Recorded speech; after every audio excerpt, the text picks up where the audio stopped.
non-title event for one fall with a 10-minute time limit. In the red corner, at 270 pounds from New York City, the Louisiana heavyweight champion, Hacksaw Duggan.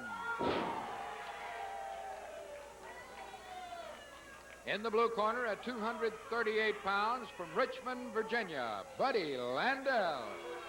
Buddy Landel in the red, and the Louisiana heavyweight title holder, Hacksaw Jim Duggan.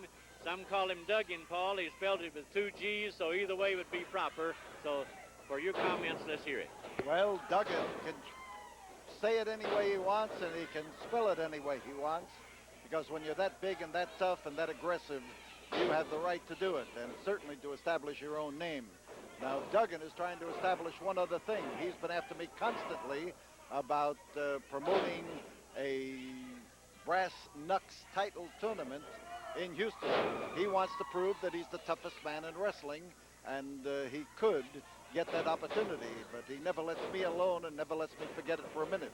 And right now, Buddy Landel can't forget the fact that his arm is twisted up behind his back to hold a hammerlock, and the man who is above him, Hacksaw Duggan, is not averse to stepping in there and making sure that his opponent suffers injury from the application of the hold or applying a turnbuckle in the manner that he did just then. Duggan is ruthless. He is the kind of a man for whom the brass knucks title was invented. Bull Curry was the first man ever to win it, and that was way back in the 1960s. And Duggan here believes that he's a modern-day version of anybody who felt they were tough in any era.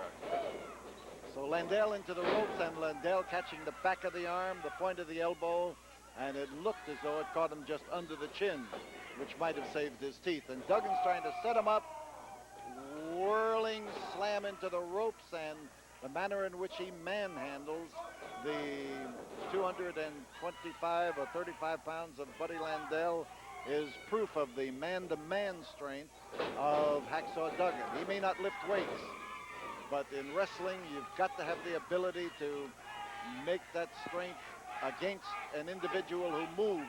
And there goes a flying spear, and with Landel down, it is a flying spear and a pin for Hacksaw Duggan with 2 G's.